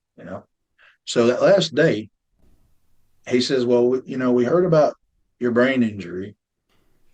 The top doctor in the area was there. He was writing a book, and he says he really wants to meet you because we were telling him about some of the things. So I walked into this guy's office, and he's looking at one thing over here of the brain. He's looking at another one. He looks at me and he says, when was your brain injury? And I said, 2007. And he's looking at this one. He looks at this one and he says, see this one over here with all these yellow spots and, all this stuff. This is someone with a brain injury. See this one with nothing on it that looks like it's a brand new brain? He said, that's yours. Praise Jesus. Mm. Not only did I go from a brain injury and my head thrown the drywall, but he actually healed my brain completely. He Wow. said I couldn't even tell that brain has ever had a concussion, ever had a trauma to it, ever. Wow. So when I got out, I went and go to that doctor that I tried to reach out to, and she had felt so guilty. I walked in her office, and she looked at me and she said, I prescribed you those drugs, didn't I? And I said, but it's not your fault. And I said, what's the news, And she looked at me and she goes, if I didn't know you and I hadn't seen it, I wouldn't believe it. She said, every one of your organs is back to normal. She actually said that your liver and your kidneys are better than they were before you went in the hospital. Just like that doctor had said, everything was truthful. Pancreas was back, liver, kidneys, spleen, everything was just completely like it was never touched. Wow. And this was 15 days from when it happened. Wow. And so I told her,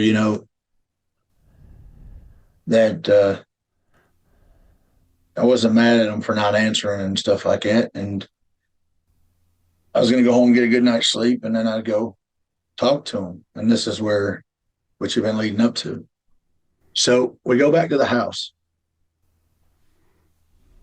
and Lord, please cover me in your honor. We get back to the house, and I was walking up the steps to a room. When I walked in the room, the vanity was the same, and the bed was the same, the TV was the same. There was like a smoky sheen to the room, like an evil presence to it, almost like being like in a movie scene. Like it was just kind of like you were looking at it from different angles, almost like you could feel like you could see it from even when you were turned this way, you could see everything. And I just looked around and I said, I'm dead, aren't I? And I started yelling, this is how I die. This is how I die after everything I've done. This is how I die. And then I heard some like loud screaming in this. And being a dad, you want to rush when you hear screaming, but I couldn't move. I was frozen, solid, couldn't move. And as I was frozen, I watched my ex-wife and my daughter beating on my casket in front of me, screaming, why weren't we good enough? Why didn't you love us enough? Just beating on it, screaming, and they had black veils on and they were beating it. And my daughter, who's, at that time is, 10, 11, has grown up. beating on the casket. And I'm like, but I'm here. And I went to go run and got to the doorway. And it was like a force field hit me and knocked me back like a couple feet. And I couldn't get out of the doorway. And I remember just like pinching myself and going, oh, make it stop, make it stop. I don't know what that was, but make it stop. And so my ex-wife, she comes running in the room and she says, what happened? And I said, I don't want to talk about it. And she said, okay. And she went and sat under her vanity, but she sat and turned away from it. And I said, can we just go to bed? Can we just go lay down? And she said, yeah, we can go lay down, but you did this to yourself. And then clear as day, there was a voice that said, your judgment is you gotta make your wife not leave you, but you cannot tell a lie. And I was like, what was that? What was that? And this can't be happening. Wake me up, and went to go, crawl into bed. I closed my eyes and I heard this awful giggling, like, and I popped up and there was all these dark figures around my bed. And like you had led up to earlier, they couldn't touch me. It wasn't decided what was going to happen yet, but they said, go to sleep. We ain't going nowhere. And I remember waking up and I'm like, do you see these? Do you see these? And she turned and looked at me and she said, you did this to yourself. I just shot up out of the bed. And because the way our room was set up, when you shot out in front of it, you were looking at the front of the bed headboard, the board in the front, so you could see everything. And I said, what's that mean? And I said, make it stop, make it stop, make it stop. Please make it stop. I get the point. I'm sorry. Make it stop. And she got up, like, shush, and go to give me a hug. And as she did, I could feel wings wrap around me. Hmm. And as she was cuddling me into her chest, it was like I was out of my body because I could see everything. So as even she had my head tucked in, I could see the bed move back and this black open abyss just open. And as she was laying me down, I could see everything. And she laid me onto almost like a platform that was like kind of like Kiss. I mean, it was like very narrow, skinny. Like, yeah, because I remember when she set me down, why am I not falling off? And it started to lower down. And I looked up and she was an angel with big turquoise wings. And she was looking down at me and she said, you did this to yourself. And it started to lower down for her. As it started to lower down, this vision opened up of me in a hospital bed and just rows of body bags. And on the end of this platform was like a connection to whatever machine was keeping me alive. And the way I describe it was like Satan toying with a cat with a mouse. It kept getting closer and then pulling away, getting closer and pulling away. And then I get close and it reconnected and they see me sit up and the whole family swarms around and everybody's happy and it pulls away and I drop and then it's just blackness and rows of body bags. And it starts to hover in the middle and started to go up. And I thought, oh, it's going up. It's got to be a good sign. It's going back up. And it kind of just went up there a little bit and then it slowly come back down and then it started going down and then it went all the way down to the floor. And when it hit the floor, it was like a loud boom, like a cavern or a cavern, but it was so black you could not even see this far in front of your face. You could see absolutely nothing. Hmm. And the one thing that I remember more than anything is sheer terror was that time had completely stopped.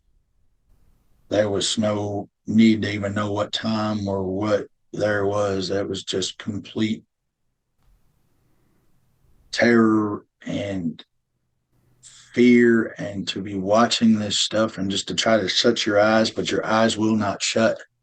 No matter how hard you try to squint them, you can see everything and you can see what's being revealed. You can see, and then the rest you just see as complete blackness. But you know, like when you're in a room, it's really dark. Even though it's dark, you still, our eyes are open. So you can still tell it's real, that you're not imagining it. So when it hit the ground, it was still pitch black. And when I stepped off, it wasn't like a solid floor. It was like ash or something, and it was terrifying because you couldn't see anything. And so as I started to walk, these flames just shot up out of what looked like little underground, like volcanoes, and they came up and they split. And when they did, it just lit up the most vile, hateful, disgusting place I'd ever been or seen. You could just feel the hatred and disgust for you, and you just wanted to get away from there. And when it lit up, there was like these gouge marks in the wall, like if you were like in a tomb and someone was trying to gouge their way out. There were big, like that holes in the wall. And I remember thinking, I don't want to know what made those. And as I looked to the left, there was a big black tunnel looking thing. I couldn't hear anything. I couldn't see anything. I sure didn't want to go in it. And I remember just like sprinting back to that platform thing and just jumping on it, holding it, just please go back up, please go back up, please go back up, please go back up. And so it started to lift up, and as it did, I just started hearing this loud, like, and just this awful smell that was so,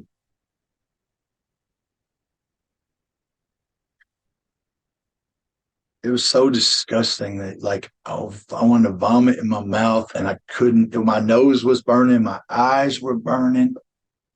I mean, it was, oh, yeah. And just this really loud, like almost like nails on a chalkboard, so loud that like your eardrums would explode. It was like something was dragging along the wall.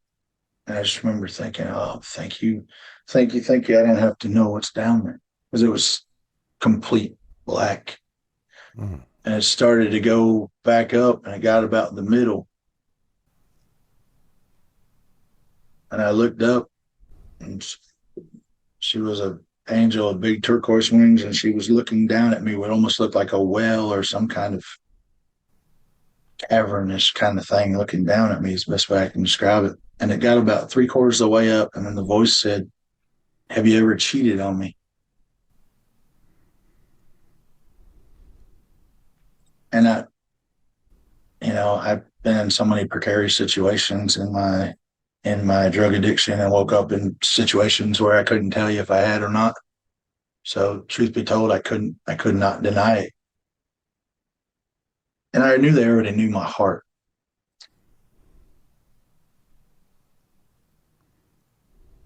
But I wouldn't say it with my mouth. So I realized it really didn't matter what I said. So it started to lower down, and it started to teeter. And when it started to teeter, the flames split again. And underneath was just the most vile looking demons. I can't even describe what they look like. They were just vile, but they had big muscular arms and big necks and huge dagger claws, and they were fighting each other, and sparks were flying, and they were climbing on top of each other to try to get at me. And and as the thing was teetering, they all kind of just started to calm down, like they knew I was going to fall. So they all kind of just started getting really giddy anticipation. And I remember looking up at her and saying, if I'm going to hell, then least I'm being sent there by my best friend. And then it dropped and I fell into their pit and they just started ripping me apart. And I Mm. could feel every tendon rip and every ligament. I could feel every painful thing. And I was, just in agony.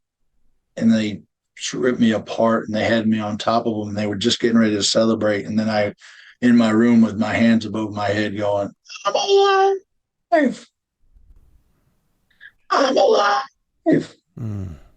And I mean, so loud that like I said, we had a townhouse at the time, and the neighbors that came across the road because they had no idea. They, thought somebody was being killed or screaming for help. And my ex-wife, she comes in the room and she's like, "Shh, our daughter's sleeping," but I'm like, "Dave." And she was so used to all my nonsense. So when everything calmed down, I said, "What happened when I fell asleep?" And she said, "You were screaming and arguing and pleading something, and you were violently flopping around and you were screaming." She said, "I had never seen anything like it." And she said, "I went to go touch you and you were so hot it singed my hand." Mm. And I said, "How long was that?" And she said, 5 minutes. And I'm telling you, it was like 5,000.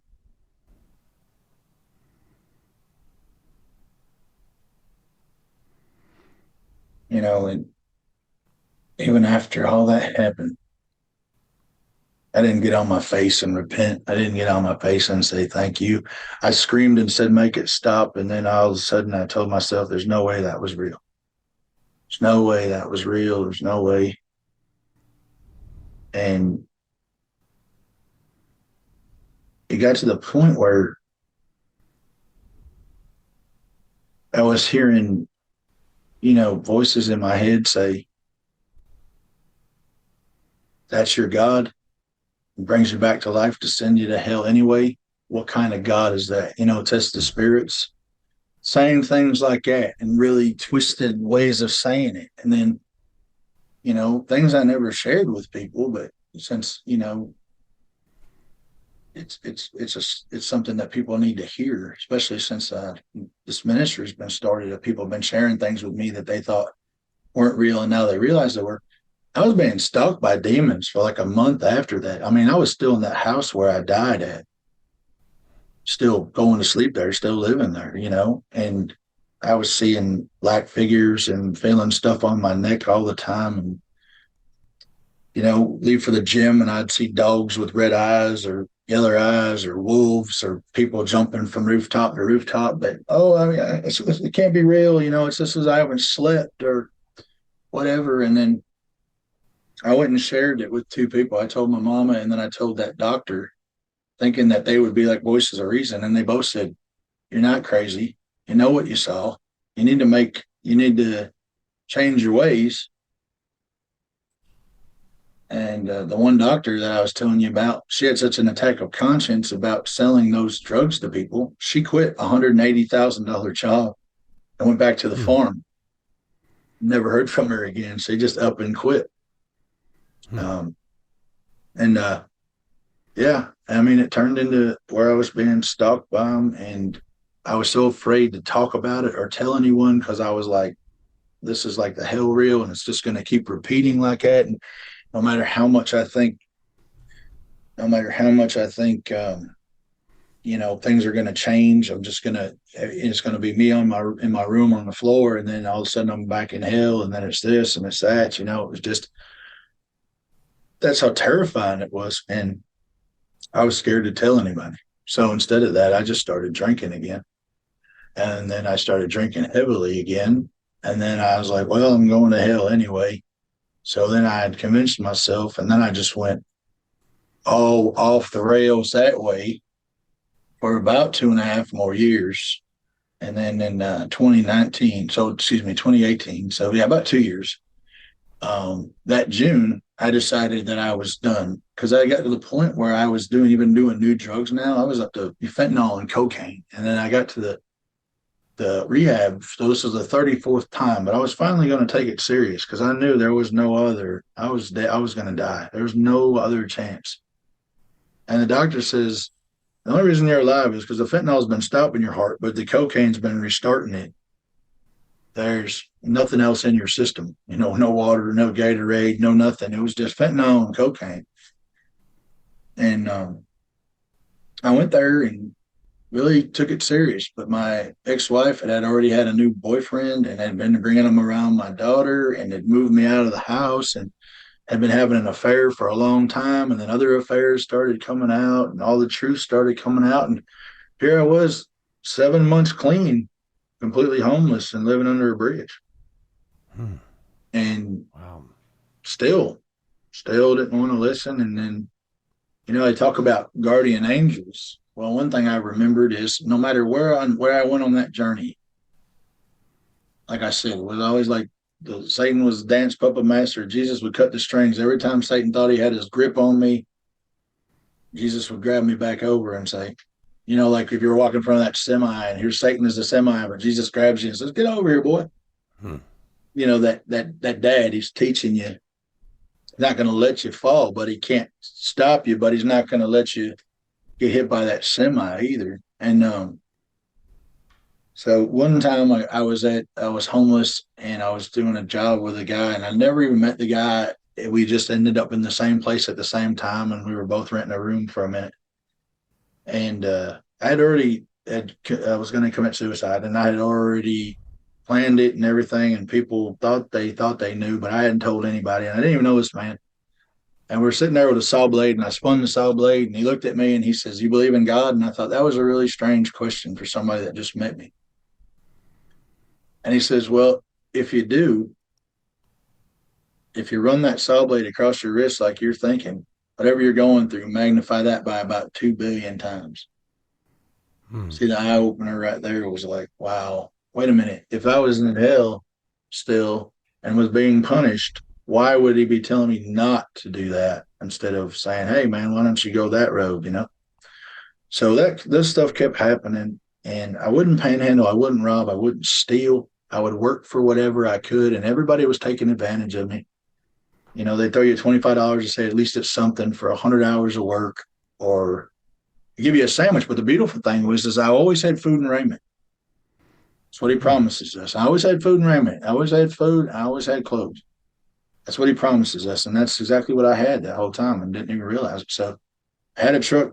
I packed up 6 trash bags of what I had, and I just took off driving, and I just kept going farther away that I could, and I went farther north, and ended up in a big snowstorm, and I said there was nothing, and I was going to kill myself anyway, and I ended up getting to a place and ran out of gas, and there was going to be a big snowstorm coming, and I went to this lady and I said, "Hey, can I rent a couch from you?" I said, "I don't really have any money right now, but as soon as I can work, I will." And she gave me a chance and she took me to a church, and that's the church that I ended up going there. And in March 7th, 2019, I believe, something like that. I'd made sure I was going to kill myself because nothing was changing. No matter how much I tried, I ran into that church. I said, "I'm a coward.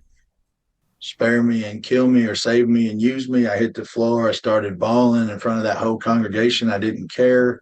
I got baptized. I started doing works. I didn't even know how to do that, but I just got a Jesus Loves You shirt and walked 6 miles a day, Hmm. telling everybody up and down that Jesus loved them and have a blessed day. I didn't care if they liked it or not. I just told everybody. I would witness to anybody. I didn't care if it was Satanists or cult or bikers or skinheads. I didn't care. I mean, I looked at it like, well, I'm going to heaven for once finally. Hmm. So if I die now, at least I know where I'm going and I don't have any doubt about that. And then what happened is that how it happens. You prayed for a family, you asked for this stuff, and then you think it's all going to be the church, but the Lord tells us to always trust Him and not man. So I got misled by a false preacher and someone I thought was my friend, and I got ripped in money, and they started throwing all this money at me and women and all this, and I walked away again strong, and I went back Hmm. to drinking heavily, heavily again. Because what does First Peter say? Be sober, be vigilant. You ever see the devil as a roaring lion walketh about, seeking whom he may devour. So here I was putting that stuff back in my body and off to the races, and got really bad, and just started getting back to that life. And then, I was really reading in today about Jesus says that my sheep will know my voice. Well, people kept coming into the bars talking to me about him.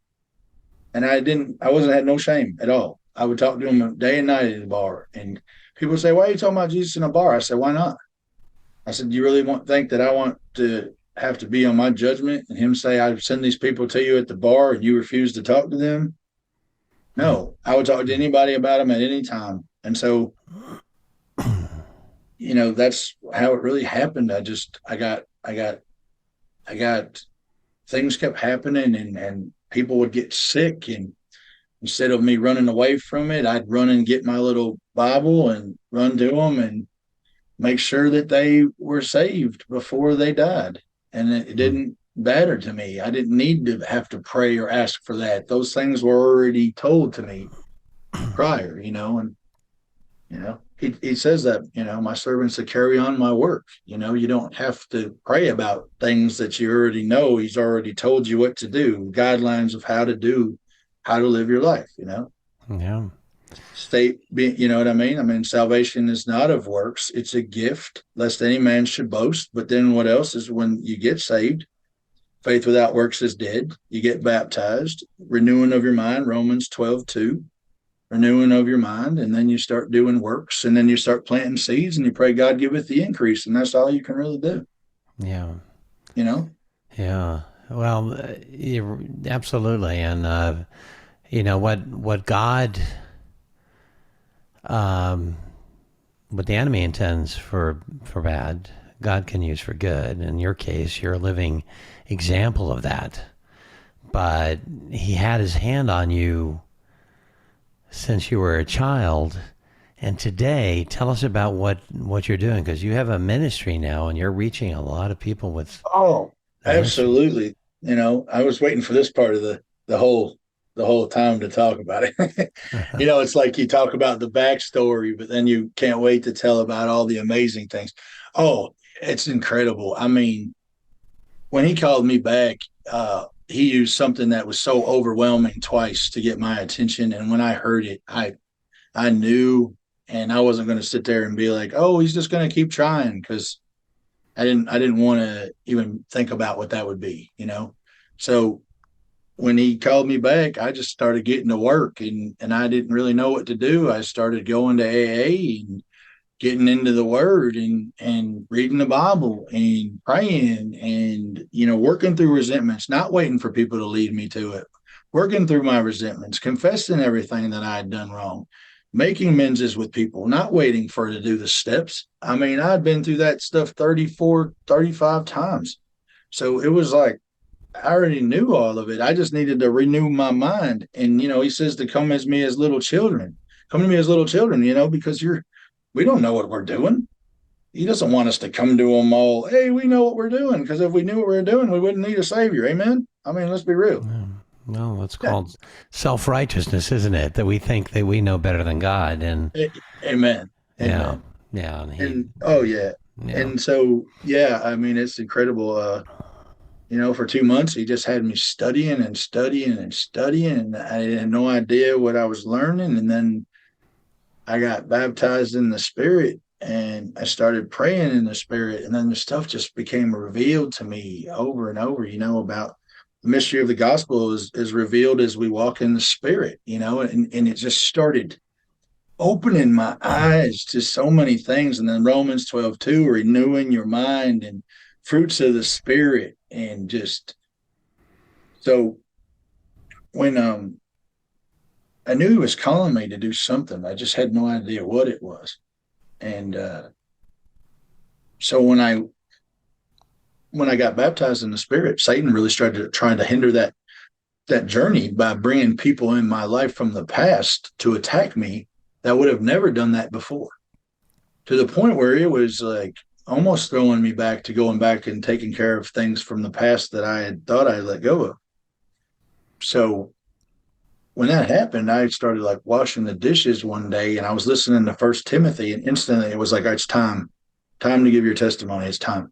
hmm. So I ran and called my pastor, and I told him, and he didn't even argue. He said, "All right, fine, let's get it done." And then I went and did it, but I didn't feel fulfilled because I didn't talk about hell, because I was worried about the older crowd.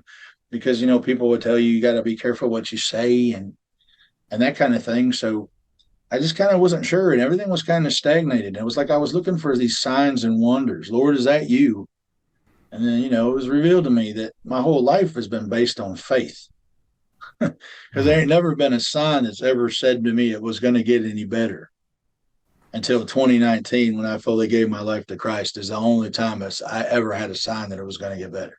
Mm. And so it just made sense that um, it was going to be something to do with talking to people, but I wasn't really sure what. And I went to my pastor and I said, I really believe that you're supposed to be in this, because when it talks about in the fruits of the spirit, the God is the husbandman and he will purgeth the branches. So he will prune the branches of the things that suck the water from the roots and that make you not flourish fruit. Because it says that branches that flourish fruit to be hewn down and cast into the fire. Mm. So I realized he was taking people out of my life this whole time. Yeah. He was doing for me what I could not do for myself. And I didn't get he didn't get my attention with going to hell. So then, okay, now being homeless, let's go that route. Let's take everything away that you had that you don't really need. You just need me. Come to me and let me take all of this, and then I will show you what you need. Like you said, what to Peter, come to me and I'll make you fishers of men. Yeah. Like, okay, follow me and do, pick up your cross and follow me, and I will tell you what to do. And that's what happened. I made that video and I posted it, and it didn't get really a lot of recognition. And I was praying about it, and I thought, I was looking at different formats of how it, because I don't know nothing about computers. And so I posted it onto the YouTube studio, and it just exploded. And some lady, a really amazing lady in Nigeria, found it, and she was part of a World Federation of Christians. And she said, I don't usually post these things because you never know if they're real or not. But she said, yours is so authentic. And she put it on there. And then next thing you know, I'm getting messages from people in, New Zealand and Australia and England. And I'm like, wow, praise Jesus, it's getting everywhere. And Yeah. it just kind of, that's really how it kind of happened. And it just started making videos, going by the scripture, reading the Bible, and so many people are reaching out saying, I never heard a Bible before. I didn't know who Jesus was. I had no idea. Or, I thought demons weren't real, and I was seeing all this and I thought I was crazy. Or, wow, you give us hope to believe that, wow, I thought I was walked away and was bad. And, instantly I was telling them it's all his glory, nothing to do with me. All I did was listen for the first time in my life and did what I was told and stayed strong in it because I'd seen a difference in 2019. So it opened my eyes, and I realized how badly it started to go downhill the second that I walked away. Yeah. And we had actually one of our viewers, a couple of them, as a matter of fact, I think, said you've got to talk to this person or have him on your program, Adam Bowden, and his story being amazing. But more importantly, I think, is you can see how God was moving, kind of weaving throughout it, even when you found yourself in hell in that place. He still didn't leave you, because those demons that were destined to take you and not let you go, keep you in hell, they had been told that by Jesus that this one, the Jesus, well, let me ask you that final question. What did they say, or what did you hear that from how Jesus had saved you and had his mark on you? You mean like when I was in hell you're talking about? Yeah, yeah, because They didn't say anything other than, that go to sleep, we ain't going nowhere. But you could tell that they couldn't do anything until I looked at her and said, instead of confessing, I'd rather just go. It was kind yeah, of like, it says that you need to, with your heart and confess with your mouth. right, So, I wasn't willing to confess that. And then, it gives me the, now that, I'm truly walking in the spirit, it's been revealed to me that was showing me that I was being ripped inside out by those demons. They were ripping me apart, trying to keep those things hid deep down because I didn't want her to leave because I thought I couldn't live without her. And what Christ was always saying was, you don't need the world. Mm. Turn to me. Why do you keep turning to everyone else? Turn to me. When are you not going to see? I've always been there, like footprints in the sand. Yeah. Always been there. I've been carrying you. All your overdoses, all this. You didn't die. I mean, a definition of long suffering, but Yeah. you didn't die. And that was the amazing part was it was complete separation from God, but it was also like a wake up eyeball to if it was a vision or if it was on the side or if it was the front door.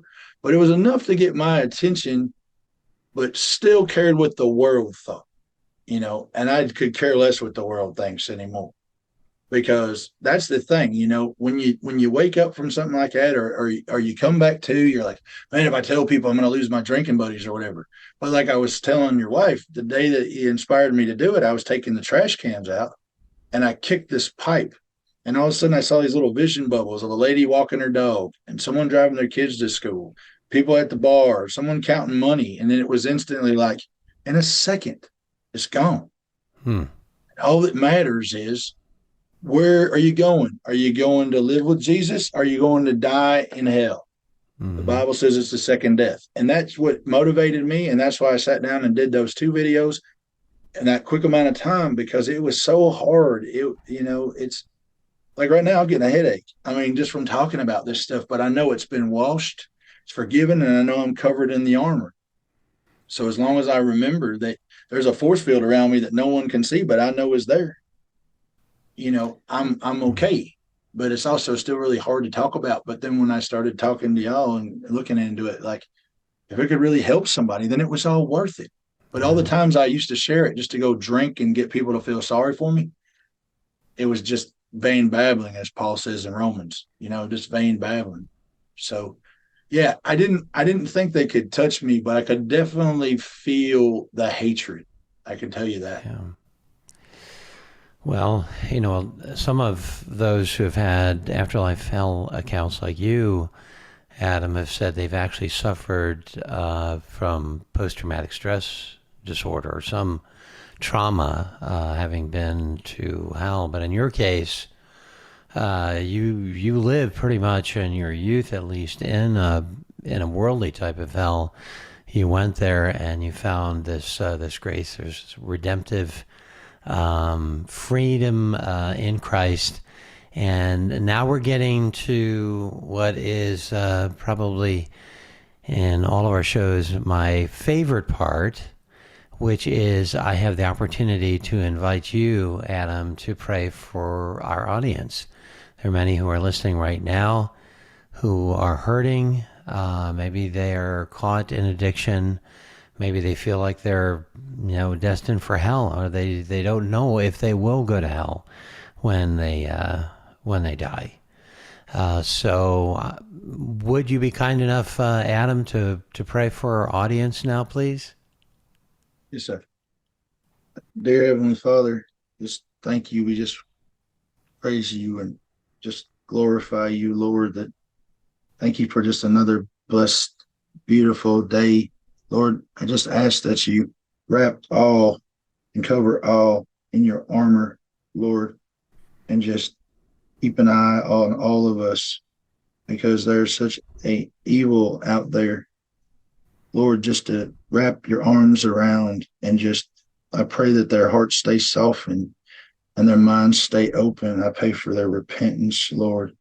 And I pray for the ones that do know you, that have walked away, that they will know your voice when you say it, when you call them back. Lord, I just ask with all the love, just please, Lord, just keep all of us covered Mhm. in your armor. I pray it in Yes. Jesus' name, Yeshua, Yahweh, Abba. Amen. Amen. Thank you so much, Adam. This has been It's taken us on a ride for the downs and not many ups, obviously, younger years, but then the pit of hell, and then the glorious salvation and redemption and living as unto the Lord as you are doing today. If somebody wants to reach you or they have a message, certainly they can go through our site at randyk.org. But if they do want to reach you, do you have a link that we could share with our audience or contact? Sure do. Actually, my wife had shirts made, and it says "Jesus Saved My Life" at YouTube. So Jesus Saved My Life 2023. And post a comment, or if you want a Bible verse, or if you need someone prayed for or pray with you, or anything that I can do to get the message out of the Lord Jesus Christ is what I'm here to do, and that's my honor to do it. I would like to let you know that this smile is real. For so long it was so fake. I didn't even know what these lines were for. Well, I can tell it's real. I used to, I've would teach on body language and how you could tell a fake smile from a real smile, and the crow's nest and what have you. But you've got a real smile, that's for sure. And we'll be putting, by the way, the link in the body of this message, so you can. If you didn't catch that, what Adam had shared with you. So Adam Bowden, you can look him up, obviously, and we'll share that link, and we'll continue to share with you as our audience what Adam is doing and following him in his mission out to the world as it continues to grow. As this is a man that went to hell, and he lived to tell about it, and he lived to find Christ through both a hell growing up and a literal place of hell that he went to after he had died. So, Adam, again, thank you so much for joining us today. Oh, it was my pleasure. Thank you so much for having me. I appreciate it. And we have some good news, some great news actually, to share with you who are listening and watching. And that is, if you are in Christ Jesus, you know him as your Lord and Savior, then be of good cheer, because heaven is in your future. Amen. Take care, and God bless. Thanks for listening. Please like and subscribe. And if you'd like further information, go to our website at randyk.org, where our mission is simple: to share the great news of God's love.